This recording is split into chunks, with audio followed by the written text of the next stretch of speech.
primeira carta do apóstolo Paulo aos Tessalonicenses, capítulo 5, versículo 23.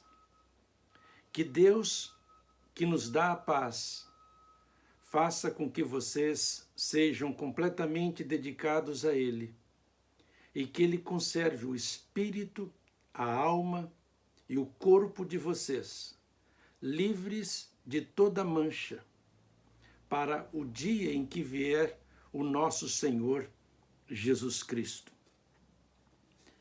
Corpo, alma e espírito. A Bíblia fala do ser humano em termos de corpo, de alma e de espírito. No Novo Testamento grego, estas palavras são soma, para o corpo, psique, para a nossa alma, de onde temos as palavras em português psicologia, psicanálise, psiquiatria. E temos a palavra pneuma, espírito. No hebraico, a palavra pneuma é ruar, natanar, no Antigo Testamento hebraico original. A palavra alma, psique, é nefesh, ou neshamar. E a palavra corpo, nós temos algumas palavras em hebraico, natanar, que tem relação com soma. A palavra soma, haguf, existe no hebraico, mas não aparece no texto hebraico da Tanar, do Antigo Testamento. Nós temos a palavra feger, que na Septuaginta aparece traduzida por soma. Então, a palavra feger, que é cadáver, um corpo morto, nataná, no Antigo Testamento hebraico, ela é traduzida pelos 70 judeus que conheciam tão bem o hebraico quanto o grego, e eles traduziram esta palavra para soma. Mas a palavra haguf, que é a palavra corpo, na verdade, convida o nosso corpo, nós não encontramos na Tanar. Encontramos a palavra afar, que é o pó da terra. Encontramos a palavra basar, que é a palavra carne, onde temos sarkis no grego, mas nós não encontramos a palavra haguf ou guf, o corpo da língua hebraica natanar. Vamos pensar nestas três dimensões, né? Nossa, do ser humano, que Paulo diz aqui aos Tessalonicenses. Ele ora dizendo que Deus possa santificar o espírito de vocês, a alma de vocês e o corpo de vocês. Nós temos essas três dimensões. Se nós pudéssemos ilustrar estas três dimensões através de um diagrama, através de 3 círculos concêntricos, o mais externo dos círculos seria o nosso corpo. O círculo do meio seria a nossa alma. E a parte mais oculta, mais profunda do nosso ser, aquele círculo, então, o terceiro círculo menor, o lá no centro de tudo, seria então o nosso espírito. O nosso corpo tem relação com os nossos sentidos, a visão, a audição, o olfato, o tato, o paladar. Nós nos expressamos, nós nos damos a conhecer, nós nos relacionamos através do nosso corpo. As pessoas entendem facilmente quando nós perguntamos a elas como está o seu corpo. Elas conseguem entender e explicar se o corpo está cansado, se está bem, ou se está doente, se está saudável. A segunda parte diz respeito ao psique, a nossa alma, e a alma diz respeito à nossa volição, às nossas emoções, aos nossos sentimentos. ao nosso cognitivo, a nossa capacidade de lembrar, de planejar o futuro, de lembrar o passado, de sentir, de raciocinar, de questionar, de fazer escolhas. Tem a ver com esta parte, na verdade. Então, a alma diz respeito, então, à nossa volição, à nossa emoção, ao nosso sentimento. E o espírito? Bem, o espírito é a nossa parte espiritual, é a nossa parte mais íntima, diz respeito ao nosso relacionamento com Deus. Nós precisamos nascer de novo espiritualmente, disse Jesus. Ele disse que quem nasce da carne é carne, e quem nasce do espírito é espírito.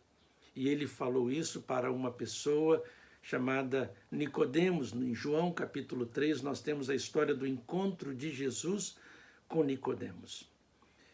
O nascimento espiritual é muito importante porque a nossa comunhão com Deus, a nossa adoração a Deus, ela acontece no nosso espírito.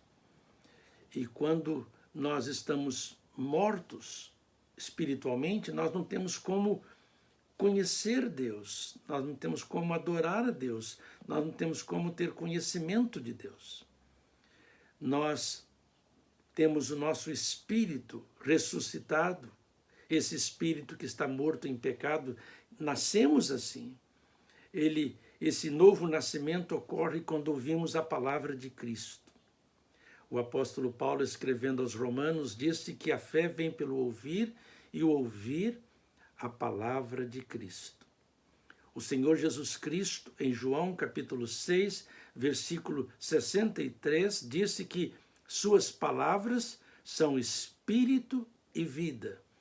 E quando nós então ouvimos esta palavra de Cristo, esta palavra de Deus, que tem o Espírito Santo nela, porque ela é ungida pelo Espírito Santo do Senhor, a Bíblia nos diz que ela penetra lá no fundo do nosso ser.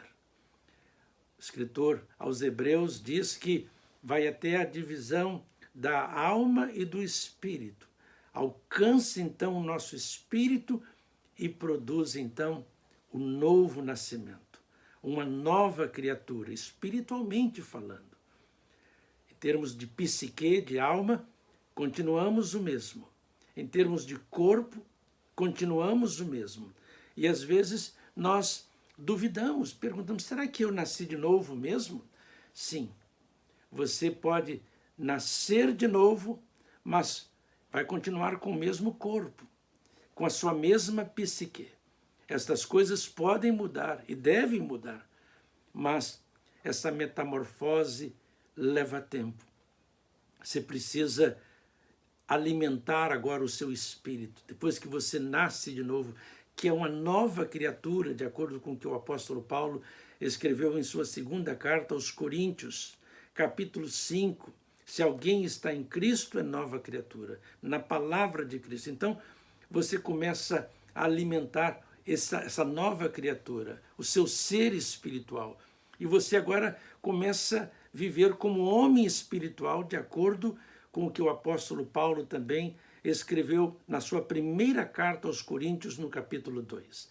Nós temos o homem espiritual e o homem deste mundo, que tem a forma do mundo, que vive de acordo com os problemas, as circunstâncias deste mundo. Então você precisa, meu amigo, agora alimentar o seu espírito. O apóstolo Paulo, escrevendo aos Efésios, diz que nós precisamos encher do Espírito Santo. Aos Colossenses ele fala a mesma coisa, mas ele usa uma nova terminologia. Ele diz que nós precisamos de receber a palavra de Cristo, que a palavra de Deus habite em nós. Quando a palavra de Deus habita em nós, quando nós enchemos o nosso ser do Espírito Santo, significa quando nós alimentamos o nosso espírito. Ele começa então a controlar a nossa psique, a nossa alma, o nosso corpo, e nós, ainda como novas criaturas, podemos continuar agressivos ou rudes, mas quanto mais alimentarmos quanto mais nós dedicarmos tempo para cuidar das coisas do Espírito, mais nós vamos nos transformando, aquilo que o apóstolo Paulo escreveu aos Romanos. Nós vamos nos transformando pela renovação do nosso entendimento, porque vamos lendo a palavra. A palavra se torna o espelho de Deus para nós. Nós vamos lendo a palavra de Deus e vamos descobrindo o que nós precisamos mudar, o que precisamos fazer. O nosso espelho agora não é o mundo. O nosso espelho agora não é apenas o material, as coisas desta vida, mas a palavra de Deus. É ela que vai nos dizer, como Tiago escreveu na sua epístola a respeito deste assunto. Nós agora vamos mirar no espelho de Deus e ver o homem, a pessoa que nós somos e este ser que nós precisamos alimentar com a palavra de Deus, que é comida para o nosso espírito. Há muita gente que vive alimentando apenas o psique, a alma, alimentando apenas o corpo, mas esquece de alimentar o espírito. Então o espírito está fraco, está raquítico, está desnutrido, está doente, mas a psique, a alma, o corpo se encontram bem. Nós precisamos de ter comunhão com Deus, andar na presença de Deus, andarmos cheios da palavra de Deus e do Espírito de Deus. E quando partirmos, como diz o escritor de Eclesiastes, o nosso corpo vai se transformar, ele vai virar pó. E o pó volte à terra como era, e o Espírito volte a Deus que o deu. Eclesiastes capítulo 12, versículo 7. O nosso corpo vai virar matéria orgânica, matéria mineral, mas o nosso espírito vai para Deus. E quando chegarmos, então, ao nosso ser interior, a essência de nosso ser, de nossa identidade, quando chegarmos na presença de Deus, se aqui na terra estávamos vivendo com Ele, pensando nas coisas que são do alto e não apenas nas coisas que são da terra, então nós não vamos ter surpresas, não vamos nos sentir estranhos, não vamos encontrar um Deus estranho para nós, porque já estávamos acostumados a viver com Ele aqui na terra, cheios da presença do seu Espírito. O apóstolo Paulo diz que o Espírito do Senhor comunica com o nosso espírito. Então, nós precisamos, você precisa e eu preciso, nascermos de novo espiritualmente. Precisamos de ouvir o que Jesus disse para Nicodemos. É necessário nascer de novo. Não da carne, não da terra, mas do Espírito. Porque Deus é Espírito e importa que aqueles que o adorem em espírito e em verdade. Foi isso que Jesus disse em João capítulo 4. Então, meu querido amigo, meu querido irmão, esta oração do apóstolo Paulo aos Tessalonicenses, esta palavra dele, que Deus, que nos dá a paz, faça com que vocês sejam completamente dedicados a Ele e que Ele conserve o espírito, a alma e o corpo de vocês livres de toda mancha. Esta santificação começa primeiro no espírito. Sim, porque o homem natural, o homem que vive apenas no psique, com a alma, com o corpo, ele não consegue entender as coisas de Deus, as coisas do Espírito, o amor de Deus, a graça de Deus, a justiça de Deus, a palavra de Deus. Não, ele não compreende essas coisas. Mas o homem espiritual, o homem que nasceu de novo, que é uma nova criatura, que nasceu não da terra, mas do céu, que é obra do Espírito Santo de Deus, este sim, este consegue influenciar positivamente o seu psique. Então, as suas emoções, as suas visões, a sua audição, começa a prestar mais atenção para a voz de Deus do que a voz do mundo. Meu querido amigo, meu querido irmão, que Deus te abençoe e te guarde. Que Ele faça resplandecer o seu rosto sobre ti, e que Ele tenha misericórdia de ti. Que o Senhor sobre ti levante o seu rosto e que Ele te dê a paz. Um forte abraço.